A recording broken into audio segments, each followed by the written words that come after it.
नमस्कार दोस्तों, मैं हूं पंकज राय। आज की वीडियो में हम आदिकाल के ढोला मारूरा दुहा इस काव्य के बारे में चर्चा करेंगे। पिछली वीडियो में हम लोगों ने अमीर खुसरो के बारे में चर्चा किया, जो कि लौकिक साहित्य के एक प्रमुख रचनाकार थे।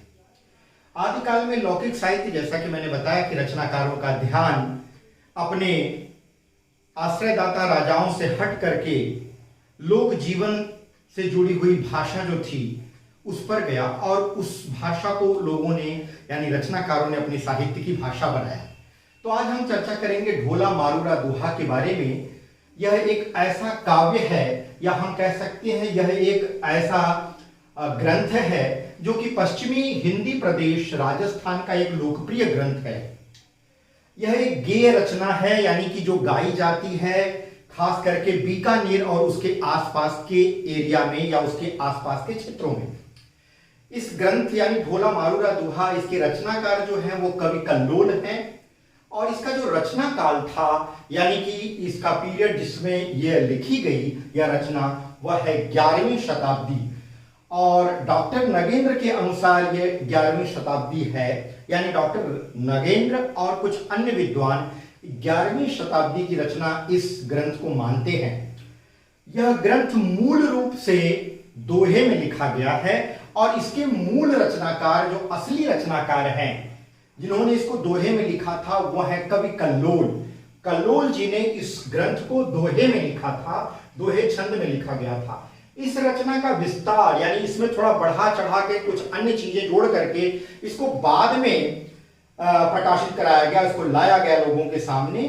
17वीं शताब्दी में कुशल राय, जो वाचक थे यानी कथावाचक थे, इनके द्वारा कुछ चौपाइयों को जोड़ करके इस रचना यानी कि ढोला मारूरा दुहा में विस्तार दिया गया। 17वीं शताब्दी, यह बहुत ही इंपॉर्टेंट है। यूजीसी नेट और जेआरएफ की परीक्षाओं में कई बार यह प्रश्न पूछा गया है कि ढोला मारूरा दुहा रचना का विस्तार किसने किया। तो इस रचना का विस्तार कुशल राय जी ने किया।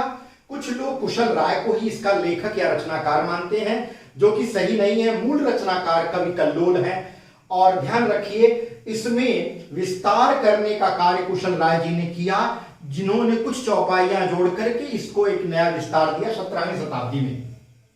इस रचना का विषय क्या है इसका मूल कंटेंट। तो जयपुर के कछवाहा वंश के राजा थे नल, उनके पुत्र ढोला और पूगल के राजा पिंगल की कन्या मारवणी की एक प्रेम कथा का वर्णन इस ग्रंथ में है। कथानक क्या है, क्या घटना है इस पूरे ग्रंथ की। घटना यह है कि राजा नल के 3 वर्षीय पुत्र ढोला जो थे, उनका विवाह राजा पिंगल की 1.5 वर्षीय कन्या, कई ग्रंथों में, कई पुस्तकों में 1.5 वर्ष की जगह 2 वर्ष दिया हुआ है, और ढोला की उम्र 2.5 वर्ष दी गई, जो कि पूरी तरह से गलत है। डॉक्टर नगेंद्र और रामकुमार वर्मा और आचार्य रामचंद्र शुक्ल तमाम पुस्तकों का अध्ययन करने के बाद यह बात निकलती है कि राजा नल के 3 वर्षीय पुत्र ढोला और राजा पिंगल की 1.5 वर्षीय कन्या मारवणी का विवाह होता है, जो कि बचपन में हो जाता है। ढोला के बड़ा होने पर मालवा की राजकुमारी मालवणी, देखिए मारवणी और मालवणी दोनों में फर्क है। मारवणी जो थी वो पिंगल की राजकुमारी थी, ठीक है, राजा पिंगल की पुत्री थी, जबकि मालवणी जो थी वो मालवा की राजकुमारी थी। तो ढोला जब बड़ा होता है तो उसका विवाह, दूसरा विवाह मालवा की राजकुमारी मालवणी से हो जाता है। अब ढोला के दूसरे विवाह से जाहिर सी बात है कि मारवणी खुश नहीं होगी, क्योंकि पहला विवाह यानी बाल विवाह जब उसका हुआ था तो मारवणी से हुआ था, पूगल की राजकुमारी या पिंगल की पुत्री। मारवणी का ढाढ़ियों, जो ढाढ़ी होते हैं राजस्थान में, ढाढ़ी उसको कहते हैं जो लोग एक तारा बजा करके घूम घूम करके भिक्षा मांगते हैं, उन लोगों के द्वारा वह संदेश भेजती है। किसको? ढोला को। ढोला को वो संदेश भेजती है क्योंकि उसके मन में एक दुख है, एक विक्षोभ है, खेद है कि ढोला ने अपना दूसरा विवाह मालवा की राजकुमारी मालवणी से कर दिया है। वो पत्नी धर्म का निर्वाह करते हुए उन ढोला को संदेश भेजती है ढाड़ियों के द्वारा, जो कि एक सितारा बजा करके घूम घूम करके भिक्षा मांगते हैं, उन लोगों को अपना माध्यम बनाती है संदेश भेजने का। मारवणी यानी जो पहली पत्नी रहती है ढोला की, वह जो संदेश भेजती है वो संदेश ढोला को न मिलकर के उसकी दूसरी पत्नी मालवणी को मिलता है।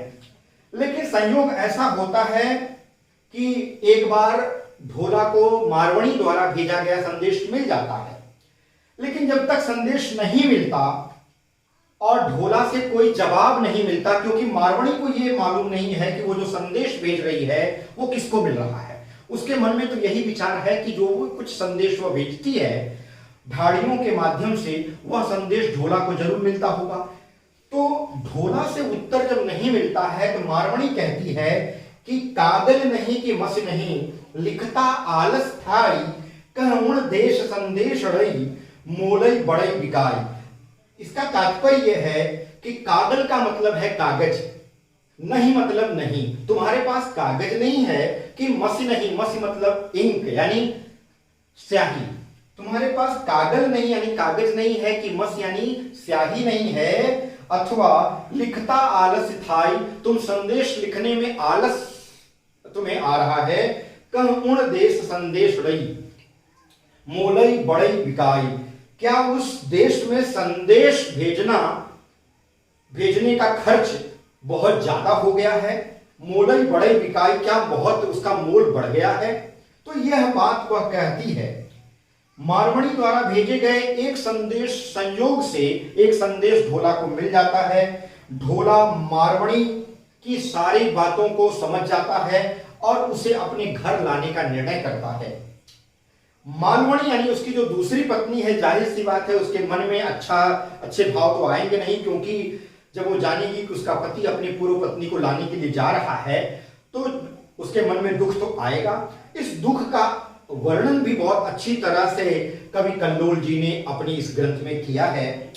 मालवणी द्वारा ढोला को रोकने का बहुत प्रयास होता है। वह तमाम तरह की बातें करती है कि वर्षा ऋतु में जाना और उनको लेकर के आना बहुत खतरनाक होगा, ये तमाम बातें वो कहती है।